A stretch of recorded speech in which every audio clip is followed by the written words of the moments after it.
That's good. Number 2. Actually write that. That's part of it. Wages is the return of labor.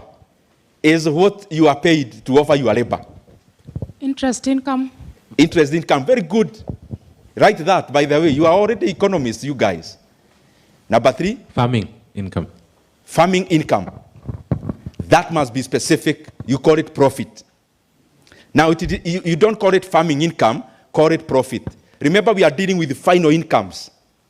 So what you call now, the return of capital is called profit. So holistically call it profit. Even interest income is also part of it, what was said by my sister. The other one? Dividends.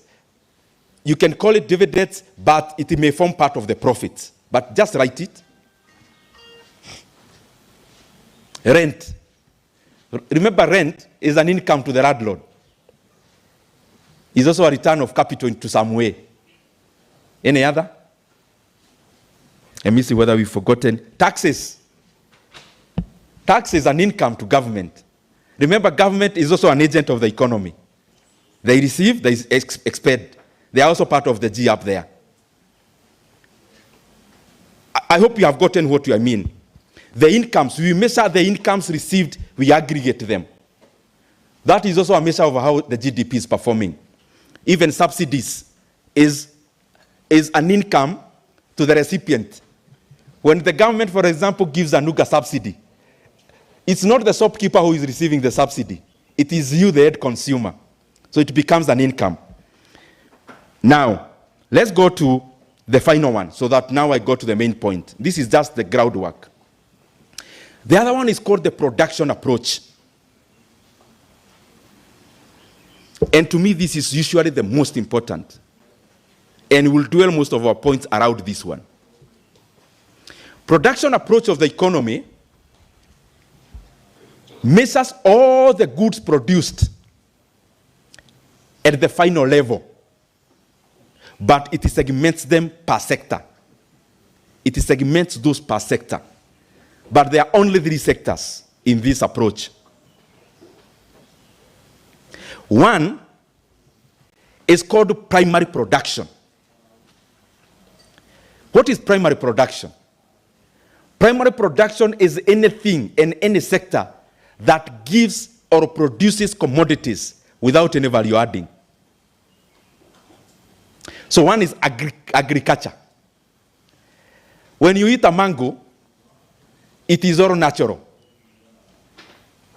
But when you take mango juice, it ceases to be the primary production. When you dig mchanga ya kujenga, that is also a resource. So to that extent, then, agriculture is one part of primary production. Mining is also part of primary production. Kwa sababu, just ukinunua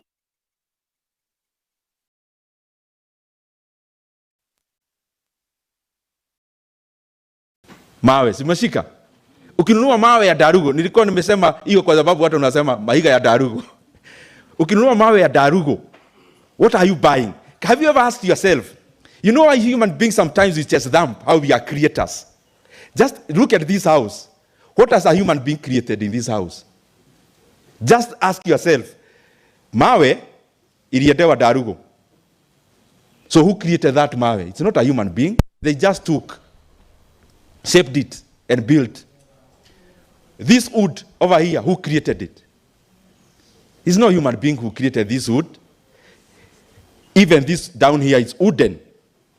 So if you actually look at it that way, you realize that nature is more sophisticated than us.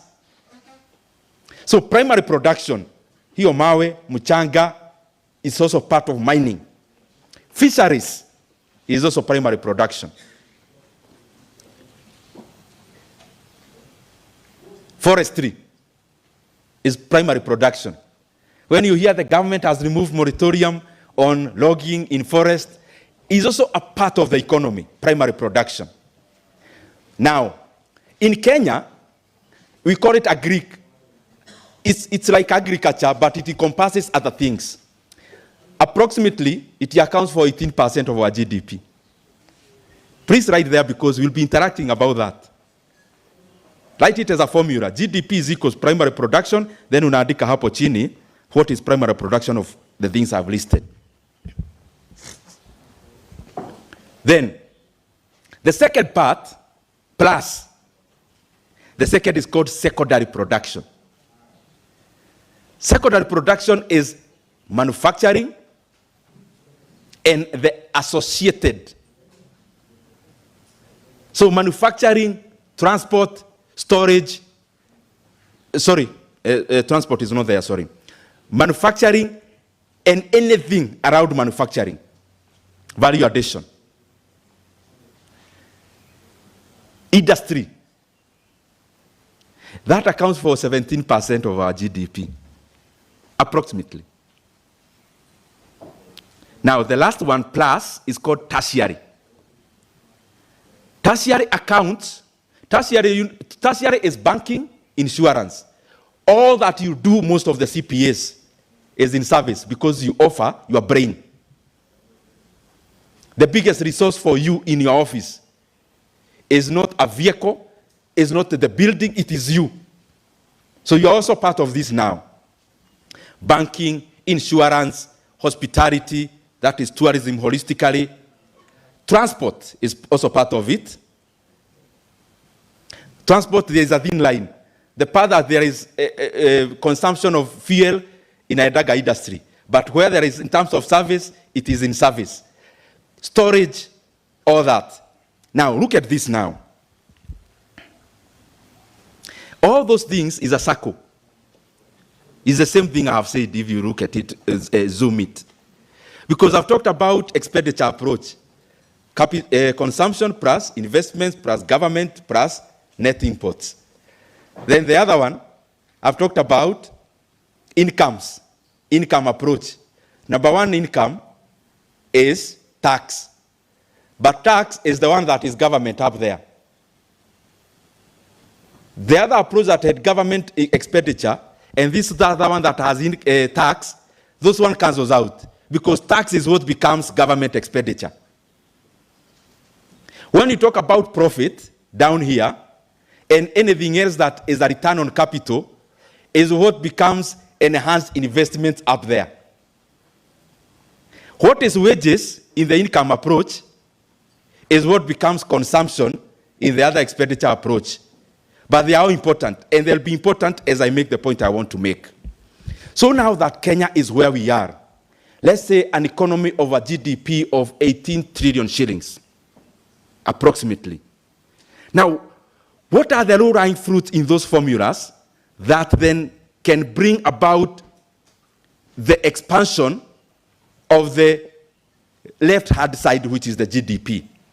But let's look at some of the economies and how they have evolved so that we come now to Kenya. Now, if you look at the UK, the US, they started with what? They started with investments, but investments for what?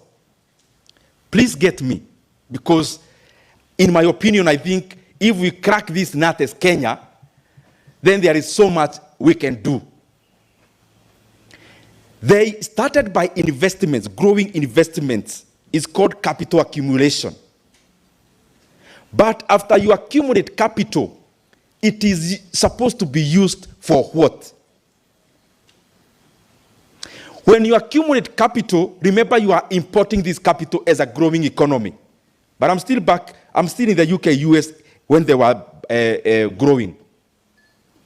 So when you import capital, these are machinery. Remember, this is an import. When you import a lot, you are damaging the economy because you're part of X minus M. So all manner of investments in manufacturing, how the US did it, the UK did it earlier, China, South Korea, and the rest, you must grow industry to stimulate net exports. If you only do manufacturing to satisfy local demand, that manufacturing actually usually have a damaging effect to a large extent to the economy. Because many times you realize the machinery you've imported to do what you are calling manufacturing may have costed you more than actually importing the finished product. In my master's in the University of Nairobi, I looked for data for Kenya for the last 40 years. And my topic was about primary production, manufacturing, and the GDP growth. So I had already concluded, like many of us here, manufacturing, it leads to economic growth. If I never did anything with data, that is what I could have written in my report. Now listen, I took data for the last 40 years for Kenya, tabulated all this data. This was the outcome. That the growth of manufacturing in Kenya for the last 40 years has led to decline in the GDP growth. Can you just imagine what I'm trying to say? It seems like, I'm sure you're asking yourself, what kind of paper is that? Let me repeat. The conclusion of the data was 1 unit growth in manufacturing leads to 8 unit decline in the GDP. How is that even possible? Because obviously we know manufacturing must always lead to economic growth. And I'm talking about their movements. The growth by 1 unit in manufacturing leads to a decline in 8 units in the GDP growth. That looks like an oxymoron. But now let's come back home. Na tulizane maswali hapa. In the last 40 years, has the economy of Kenya been growing or not? Don't fear, just raise up your hand. FCPA, yes, it has been growing. It's only few sessions we had a decline, like Corona time. Even over post-election violence, we had an increase, but it was marginal. Let me repeat, has the GDP in Kenya been growing for the last 40 years? Wacha nikuniangalia namna hiyo. Has it been growing, yes or no? It has been growing, that is the truth. Okay. Has the manufacturing as a composition of GDP been growing or declining? Now that is where the answer lies. So, have you seen what I mean? For the last 40 years, the economy has been growing.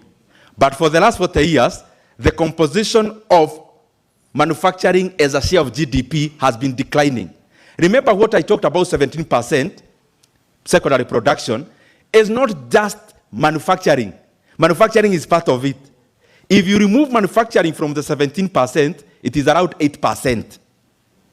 Do you know, in the 60s, the composition of manufacturing as a share of GDP was higher than now. That is why. But these are the real reasons. What do we call manufacturing in Kenya?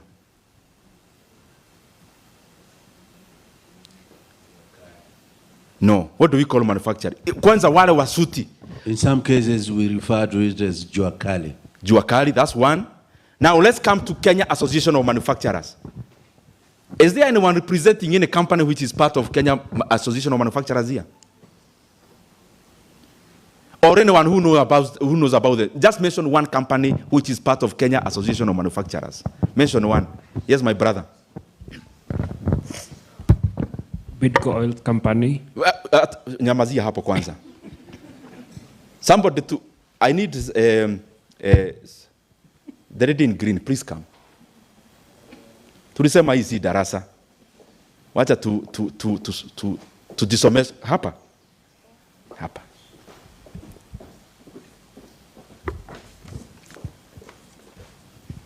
Somebody to give us a pen.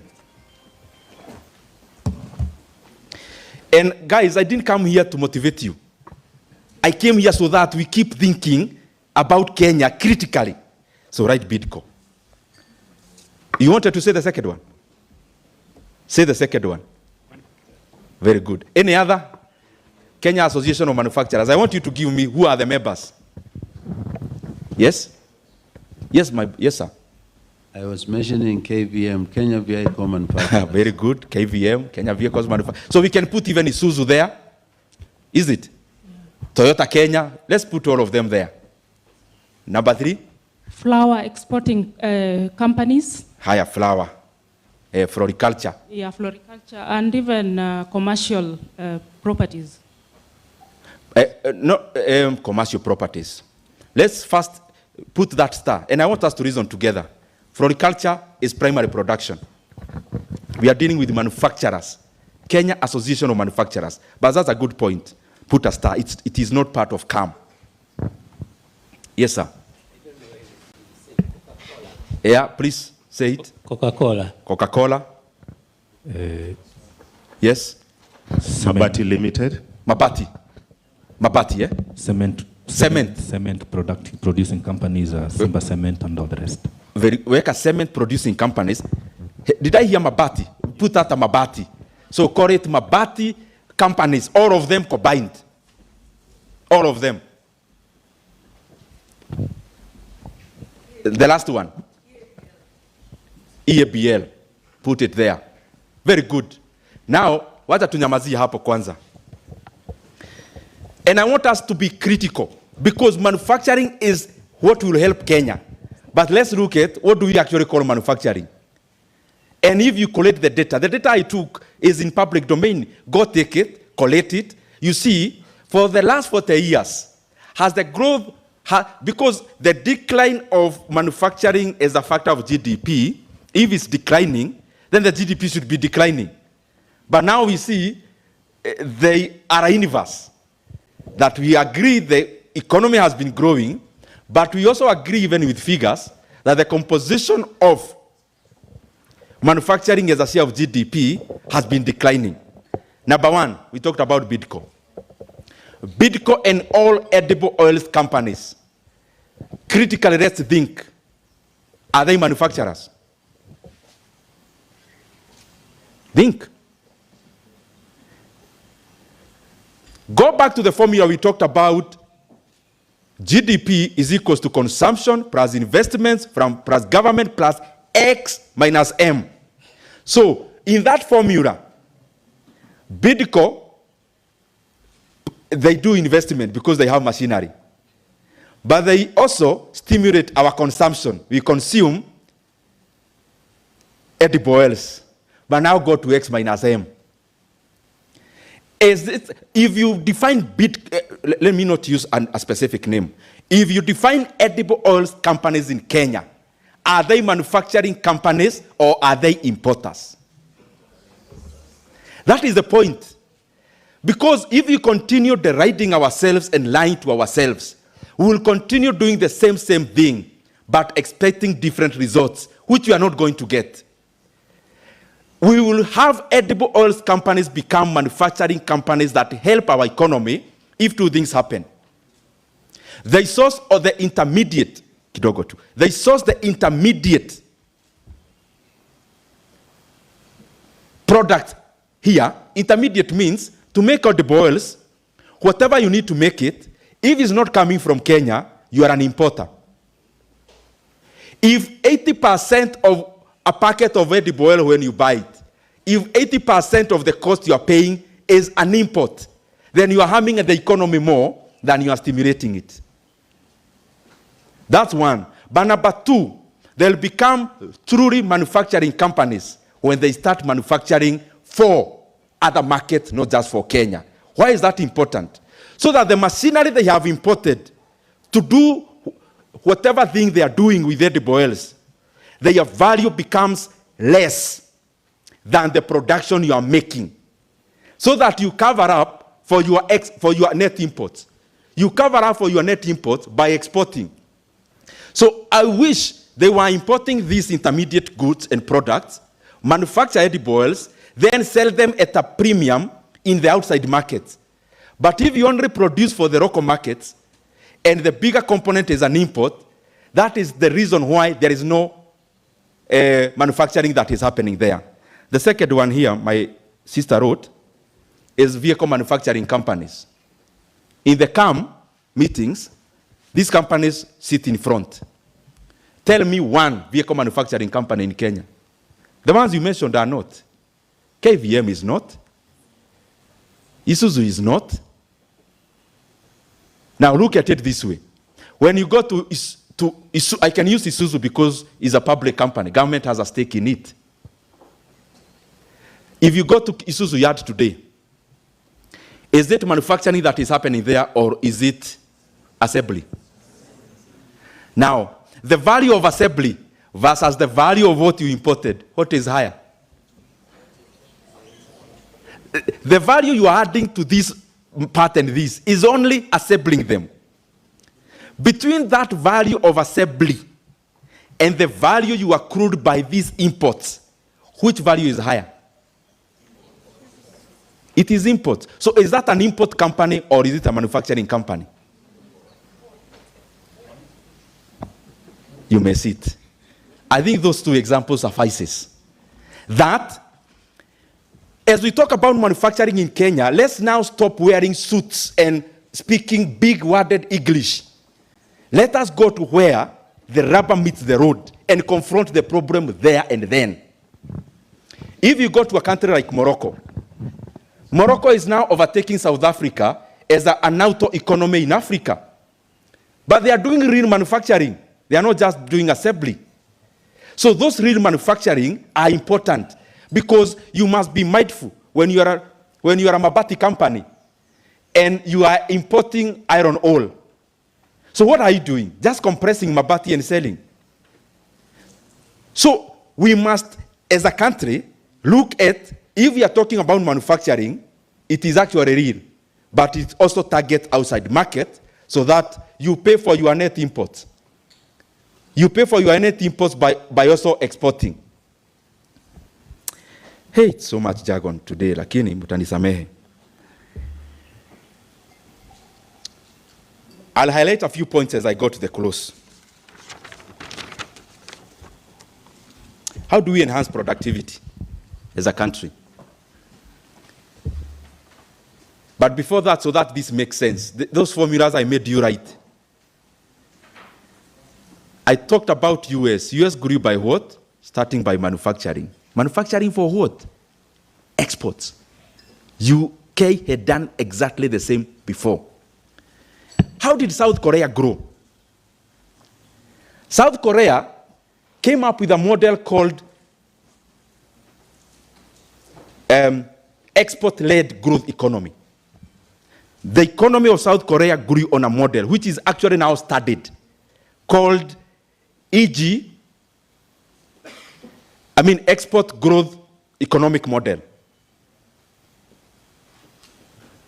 How did they conceptualize it? General Park was the president of South Korea from around 1961. Was actually a general, meaning you know how he took the power. But he was a good man. He minded about his country more than he minded about how much money he would make. And he actually was able to check where the problem of South Korea was and how it could be solved. And I'm using South Korea because the size of Kenya is exactly the size of South Korea in terms of population. We are in our 50 millions, both of us. But we were the same in terms of the economic GDP per capita. In the 1960s, we were the same. But now, currently, a South Korean is 12 times you. So if you earn 100,000, a South Korean income is times 12 of what you have. Is it an oil-producing company? No. Do they have rare earth minerals? Not more than Kenya. So what is this that they did? And how can Kenya do something related? They came up with export growth economic model, where the economy needed to grow not by producing for consumption, but producing for exports. General Park formed a committee which was meeting monthly to evaluate how the exports model or the exports figures are running in South Korea. And in the 19 years he was president of South Korea, he attended all those meetings personally. All. What was the ramification? The exports of South Korea grew by over 360 times. Then they went ahead to check, how can we grow this economy even further? What do we need? Because you can say, oh, we have a committee then to grow our exports. We must go deeper, specifics. So South Korean model, some people actually say South Korea grew on corruption. Corruption is defined by using policies to benefit private. South Korea was deliberate to the level where they combined private sector and government together for the sake of the economy. So they created a category of companies called chaebols. Chaebols were meant to be big exporters. And what was the basis? The basis was this.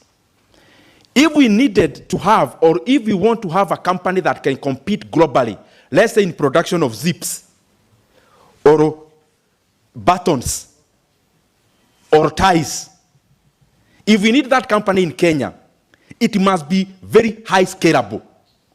Because when you scale a company so high, so the cost of production per unit comes down. So South Korea thought that yes, we need to grow the economy. Everyone, SMEs, they are part of it. But we need some level of companies that can actually go out there and compete with the biggest companies in the world. So South Korea deliberately made policies, including funding policies, that benefited chaebols. The chaebols I'm talking about is a company like Samsung, a company like Hyundai. These companies, one was dealing with dried fish back then, but used the capital, used their profits to become capital to scale technology into other products. So the entire economy started by producing garments and apparels, high product, labor-intensive, pollutants.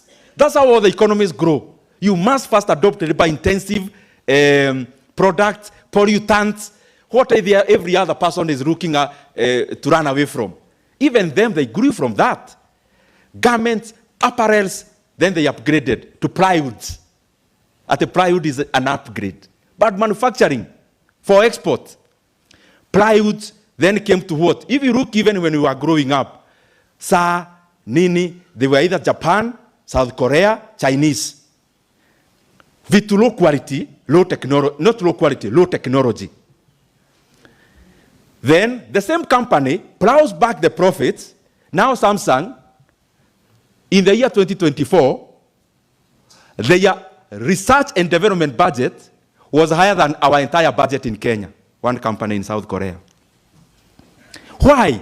Because the government helped them through policy, first of all, to adopt technology very fast, transition commodities and production to higher technology products, because higher technology products have higher margins, and higher margins have higher productivity per worker.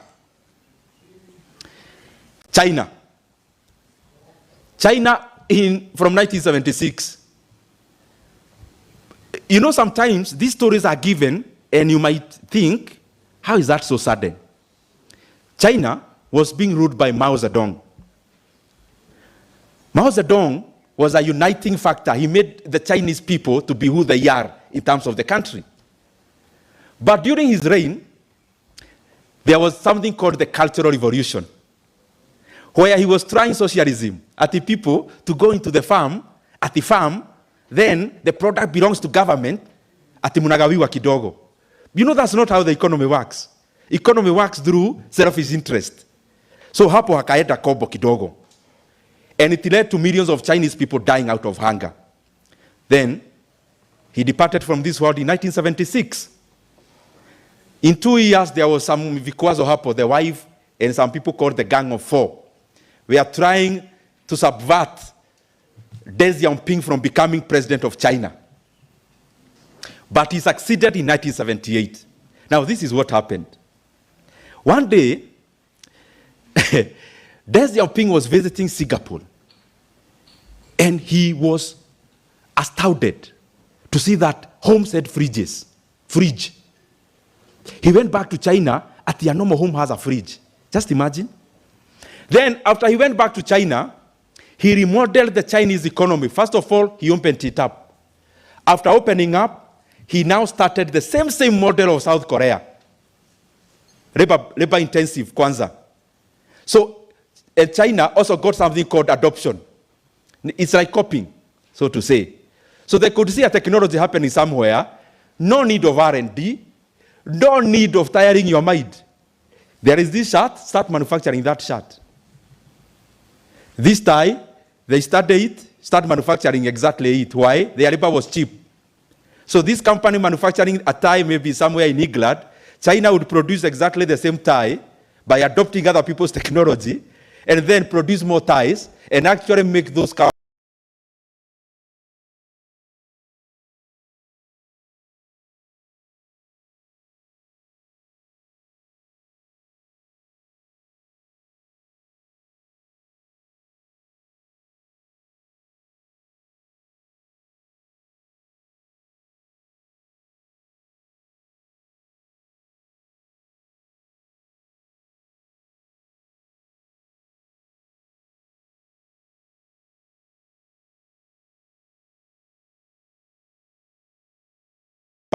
they borrow the technology.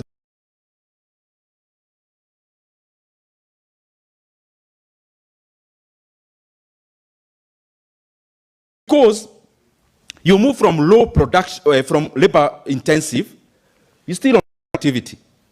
Remember, productivity of a country is a summation of my productivity and yours and the other person. And what is productivity? You may even measure it through income. I don't know whether I'm being too fast. If you go to the formula I gave you about the production formula of GDP, service industry accounts for 65% of our economy, because 18 plus 17 is 35. What remains is 65. But this agriculture of 18%, the primary production, is employing over 70% of the entire rural population in Kenya. What does that mean? 18% of the GDP carrying 70% of the rural population. It means the productivity is too low per person. So to grow the bigger cake, then grow the smaller cakes down there of per person. So I'm coming back to China, but I am attaching all of them. So China, South Korea, start with labor intensive. But labor intensive are associated with low wages, low productivity per worker. But you have no choice by then, because you are dealing with a social problem, which is unemployment, but you're also dealing with an economic one. We need to grow.